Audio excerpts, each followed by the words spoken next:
Tuhan bersamamu. Dan bersamamu. Inilah Injil suci menurut Markus. Pada suatu hari Yesus berbicara kepada imam-imam kepala, ahli-ahli Taurat dan kaum tua-tua dengan perumpamaan. Katanya, adalah seorang membuka kebun anggur dan membuat pagar sekelilingnya. Ia menggali lubang tempat memeras anggur dan mendirikan menara jaga. Kemudian disewanya kebun anggur itu kepada penggarap-penggarap, lalu ia berangkat ke negeri lain. Ketika sudah tiba musim panen, ia mengutus seorang hamba kepada penggarap-penggarap itu untuk menerima sebagian dari hasil kebun. Tetapi hamba itu ditangkap dan dipukuli oleh para penggarap, lalu disuruh pergi dengan tangan hampa. Kemudian pemilik kebun anggur itu menyuruh pula seorang hamba lain kepada mereka.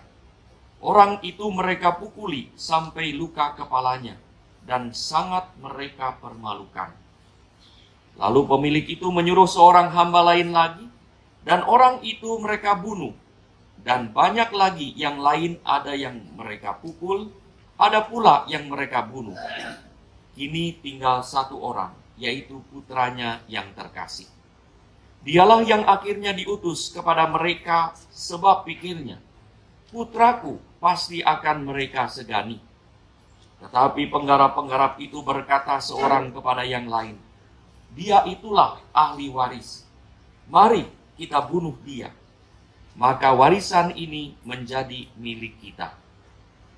Mereka menangkap dan membunuh dia, lalu melemparkannya keluar kebun anggur itu.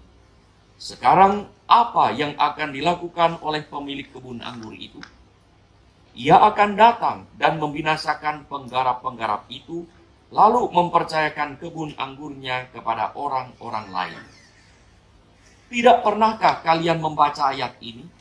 Batu yang dibuang oleh para tukang bangunan telah menjadi batu penjuru. Itulah tindakan Tuhan, suatu hal yang ajaib dalam pandangan kita. Lalu mereka berusaha untuk menangkap Yesus, karena mereka tahu bahwa merekalah yang dimaksudkannya dengan perumpamaan itu. Tetapi mereka takut kepada orang banyak. Maka mereka pergi dan membiarkan Yesus. Demikianlah sabda Tuhan. Terpujilah Kristus.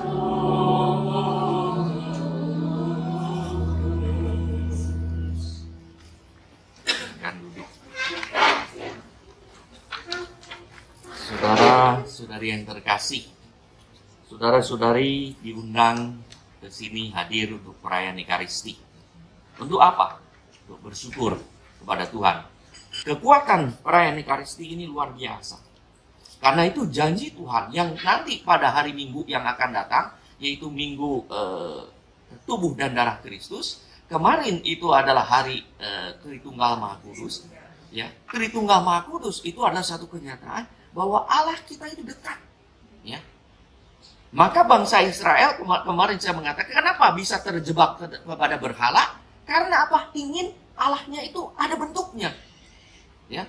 Maka Allah itu membentuk diri, menjelma menjadi manusia dalam putra Allah itu menjadi yang bisa dilihat oleh manusia, bisa diraba. Lebih lagi di dalam Matius 28:20 Yesus berkata, aku akan menyertai kamu sampai akhir zaman.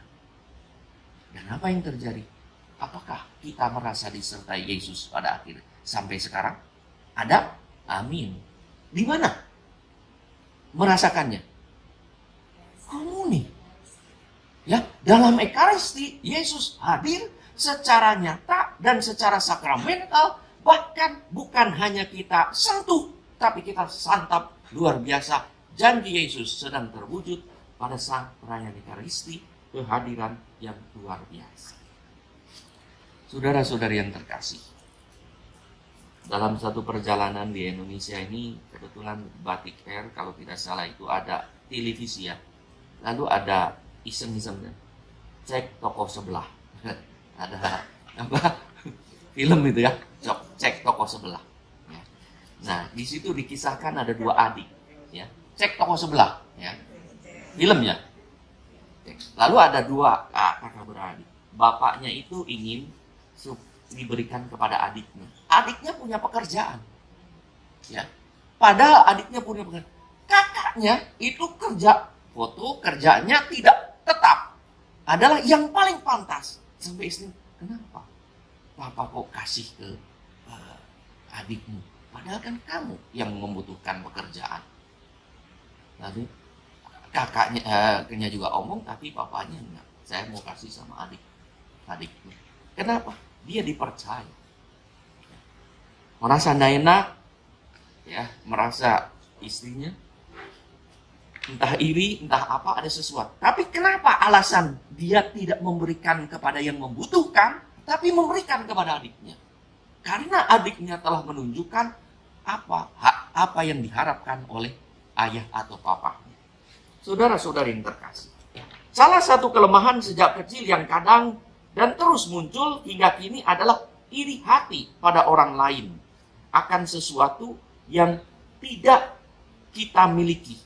Padahal bisa jadi kita sudah mempunyai banyak hal yang tidak dimiliki oleh mereka yang kepadanya iri hati. Iri hati membuat kita itu gelisah, susah, karena kita tidak tahu mengukur diri dan tidak bisa berterima kasih atas apa yang Tuhan percayakan kepada kita, hingga apa yang bukan menjadi hak kita pun ingin kita miliki. Maka kadang-kadang ada orang berkata, "Duh, kenapa saya bilang, coba lihat apa yang kita miliki. Lihatlah hal-hal positif." Iri hati itu terjadi karena apa? Karena kita melihat sesuatu yang ada dalam diri orang lain dan kita ingin miliki, ya. Tetapi kita tidak mensyukuri apa yang lebih yang ada di dalam diri kita. Iri hati bisa menimbulkan rasa benci kepada orang yang kita anggap lebih baik, bahkan kepada mereka yang telah berbuat baik pada kita, hingga kita ingin menyingkirkan dan melenyapkan. Bully yang terjadi di sekolah-sekolah juga muncul awalnya dari iri hati. Ada orang baik yang tiba-tiba masuk di sekolah itu. Ada orang pintar yang tiba-tiba masuk di sekolah itu. Dibully. Karena apa? Orang iri hati. Karena apa? Ada orang baik, saya tidak bisa sebaik dia. Ada orang rajin, saya tidak bisa serajin dia. Bukannya tidak serajin dia, kalau mengusahakan mungkin bisa, tetapi dia tidak serajin. Saudara-saudari yang terkasih, kita ingat cerita tentang Nabi Nathan yang menegur Daud. Dia berkata, ada seorang kaya yang mempunyai banyak kambing, domba, ternak. Ada seorang miskin yang mempunyai satu anak domba, dibesarkan, ya, dibesarkan lalu menjadi waktu datang tamu, ya, orang kaya itu tidak menyembelih dombanya tetapi mengambil kambingnya. Lalu Daud marah berkata, tangkap orang itu, harus dihukum berat. Lalu Nabi Nathan berkata, itu engkau sendiri. Ketika engkau mengambil Uria, istri Uria, engkau membunuh di dalam perjuangan. Kenapa? Karena ada apa menginginkan sesuatu yang bukan miliknya sendiri. Demikian juga kadang-kadang terjadi. Ada seorang anak kaya mempunyai, punya banyak bola kulit. Tapi ada anak yang sederhana punya bola plastik. Dia bermain dengan bola plastik, diikuti oleh banyak, dia tidak senang. Karena bola yang bagus punya dia, kenapa tidak? Maka dia tendang dan kenalah pagar paku dan pecah dan dia puas. Dan itu adalah satu-satunya bola plastik anak itu. Itulah kejahatan iri hati bisa membuat orang. Mengapa ia tidak bersyukur atas apa yang dimilikinya hingga bisa bertenggang rasa dengan mereka yang sederhana? Saudara-saudari yang terkasih, para penggarap kebun anggur dipercaya tuannya untuk mengelola kebun anggur. Mereka bukan hanya diberi pekerjaan oleh tuannya itu, tetapi disediakan tempat yang aman dan nyaman untuk usaha, di mana kebun anggurnya dilengkapi dengan menara jaga diberi pagar, menara jaga, luar biasa si pengusaha kebun anggur ini. Sayangnya mereka tak tahu diri bahwa mereka hanyalah penggarap yang diberi kesempatan untuk mengelola kebun anggur hingga dapat hidup sejahtera, dan sebagian hasilnya pun bisa dipersembahkan kepada tuannya sebagai balas budi atas kemurahan hati tuannya. Tetapi para penggarap tersebut malah ingin menghaki, ingin memiliki apa yang bukan miliknya, hingga tak mau mempertanggungjawabkan hasilnya kepada tuannya, malah menyingkirkan semua utusan, termasuk anak tunggalnya, seolah-olah kebun itu telah menjadi miliknya. Dan tuan pemilik itu adalah dianggap perampoknya.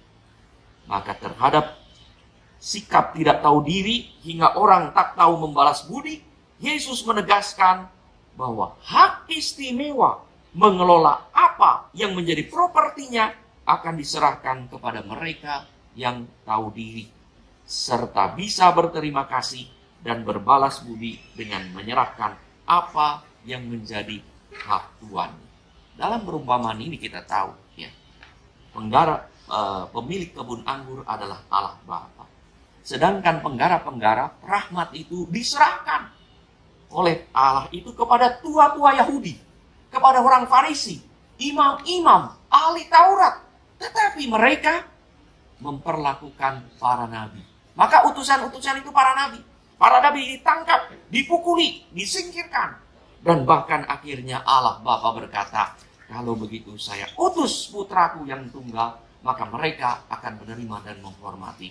Tapi ternyata tidak disalibkan juga. Maka pada saat itu, rahmat yang harusnya diberikan kepada mereka diambil dan diberikan kepada para penggarap lain, tenan-tenan lain, yaitu para rasul. Dan itulah awal berdirinya gereja. Penyerahan pengambilan tenan itu di kebun anggur diberikan kepada para rasul hingga kita bisa berkumpul di sini. Karena penggarap-penggarap yang telah mengembalikan hasilnya kepada Allah. Luar biasa. Dari 12 orang, ya, berlipat ganda. Sekarang berapa orang yang percaya kepada Tuhan, Yesus sebagai Tuhan? Itu ada 2,4 miliar di seluruh dunia. Berlipat ganda dari 12 orang menjadi 2,4 miliar. Saudara-saudari yang terkasih, apapun keadaannya, maka kita pantas bersyukur karena masih diperkenankan Allah untuk hidup. Kadang kita tidak tahu diri, seolah kita ini pemilik kehidupan, dengan menuduh Allah tidak bermurah hati pada kita. Atau kadang kita tak bisa berterima kasih dengan mengira Allah tak adil pada kita. Mari kita sadari begitu banyak anugerah. Kadang-kadang karena ada orang yang tidak tahu diri, tidak tahu batas, malah menjadi iri dan benci pada sesama yang mungkin lebih dari kita. Seandainya kita melihat ke sekeliling, menengok ke bawah, betapa kita bersyukur. Tapi kalau kita menengok terus ke atas, maka kita tidak pernah puas. Tapi justru lihat, kalau kita menengok ke bawah, betapa Tuhan baik kepada kita semua. Dan kita akan bersyukur kepada Allah yang telah memberikan kesempatan rahmat kepada kita. Mungkin kita akan malu dan mengaku bahwa selama ini belum optimal akan melakukan apa yang Tuhan percayakan kepada kita. Ternyata ada orang yang mungkin diberi lebih sedikit daripada kita. Kemampuan, ya, kebisaan, waktu, tenaga, benda, sarana, tetapi ternyata bisa mengembangkan dengan baik. Mari kita hari ini diajak untuk mensyukuri apa yang kita miliki dan melipat gandakannya serta mempersembahkan hasilnya. Maka kadang-kadang orang yang tadi, saat ada orang baik yang menonjol, orang benar yang terpuji, dan orang kudus yang suci di sekitar kita, Janganlah kita iri hati hingga timbul rasa benci, tetapi mari kita mawas diri bahwa Tuhan memberi kepada kita sesuai dengan kehendak-Nya, agar kita tahu diri dan kita bisa membalas budi dan tahu bersyukur kepada Allah. Hidup ini adalah titipan Allah. Kita adalah bagaikan penggarap anggur yang diserahi berbagai anugerah, bakat, talenta, dan apa yang boleh kita kelola yang diharapkan berkenan juga berbagi hasilnya dengan Allah melalui persembahan perbuatan baik bagi kemuliaan Allah dan keselamatan sesama. Maka bagi saudara-saudari yang biasa melayani, ya, walaupun terus-menerus melayani, sepertinya ada banyak waktu. Saya mengalami, saudara-saudara, Tuhan itu memberikan waktu lebih dari 24 jam. Maka tidak pernah merasa kekurangan waktu. Makin kita sibuk, makin kita terlibat, makin kita mengurusi bukan hanya diri sendiri, bukan hanya keluarga, prioritas diri sendiri, prioritas keluarga, prioritas orang di lingkungannya, tapi setelah itu kita keluar melayaninya. Dan tidak pernah, bagi saudara-saudari yang melayani pasti mengalami, kok selalu ada waktu ya? Ternyata Tuhan memberi lebih dari 24 jam sehari. Ya, itulah alasannya mengapa bagi saudara-saudari yang melayani, kok selalu bisa ya? Kok selalu ada waktu ya? Karena apa? Ternyata misteri yang luar biasa disediakan Tuhan jadi lebih dari 24 jam sehari itu. Ya. Dan itu saya alami dalam hidup itu. Maka berbagai persiapan-persiapan misa, khotbah, dan lain-lainnya, apapun yang dalam kesibukan apa, selalu ada waktu dan jadi pada saatnya. Karena apa? Saya renung-renung, oh ternyata Tuhan memberi waktu lebih dari 24 jam. Tapi bagi orang yang duduk-duduk diam, aduh kok nggak ada waktu ya? Aduh nantilah saya susah nih, nggak ada waktu ini. Aduh ini kepepet semua nih ya. Nah, karena apa? Tuhan mempercayakan waktu kepada orang lain lebih besar lagi. Dan kita, aduh kok udah lewat ya, besok udah ini lagi ya. Sementara bagi kita ternyata ada banyak waktu yang luar biasa. Karena betul, kemurahan hati itu Allah luar biasa. Maka Tuhan juga memberikan waktu kepada siapa yang membutuhkannya ya. Tapi kepada orang ketiga, waktunya dilewatkan begitu saja. Serasa singkat. Maka dalam sehari serasa tidak berbuat apa-apa. Ini nggak beres, sana nggak beres, situ nggak beres, ya, sini nggak rapi, sana berantakan. Tetapi bagi mereka yang ternyata sungguh-sungguh akan mengalami doa ada, baca kitab suci ada, ekaristi ada, semua ada waktu, ya, ada. Dan ternyata betul kalau kita percaya ada sesuatu yang luar biasa bisa terjadi di dalam diri kita. Saudara-saudari yang terkasih, ada orang yang dulu baik, tetapi kemudian berubah karena takut pada sesuatu yang bukan Allah, gengsi, relasi, fungsi, dan materi. Tetapi marilah kita berbuat baik seperti Tobit yang sepanjang hidupnya berbuat baik. Maka perbuatan baik itu tidak mengenal hari libur dan tidak mengenal cuti. Maka kalau kita mendengar itu buah pohon ara pada hari Jumat pertama itu ya, Yesus mencari buah pohon ara pada pohon ara di hari dalam Injil itu disebutkan pada saat tidak musim buah. Tidak saat musim buah ara, dia cari pohon buahnya. Dia cari buahnya, kok nggak ada. Lalu Yesus kecewa, marah, kutuklah, tidak akan ngasih buah. Mungkin muridnya bilang, salah sendiri guru, ini kan bukan musimnya. Ibarat kita mesti cari rambutan di luar musim rambutan, dia tidak berbuah. Ya, artinya apa? Itu luar biasa Injil itu. Artinya buah kebaikan tidak ada musim. Sepanjang hari, sepanjang tahun musimnya. Kalau Tuhan datang kepada kita mencari buahnya, kita tidak oh Tuhan mohon maaf, bukan musimnya Tuhan. Ya, nanti besok baru saya berbuat baik. Sekarang belum musim. Ya. Nah, maka orang berkata, loh kan saya sudah pelayanan ini, kan saya sudah berbuat baik ini, kan saya sudah berbuat baik ini, ya.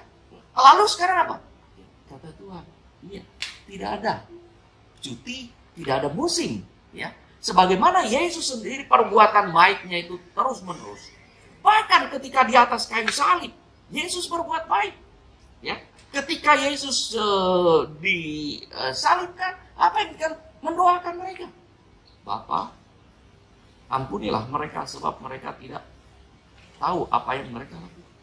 Ya, maka kita diajak berbuat baik itu seperti keset. Kalau ada keset itu ada tulisan welcome, gitu ya. Di keset juga tetap welcome. Itu luar biasa kan? Di keset, digosok, digesek-gesek, dibuang, tetap welcome. Nah, semangat welcome itu perbuatan baik yang tidak pernah berhenti. Yesus mengajak kita untuk berbuat baik.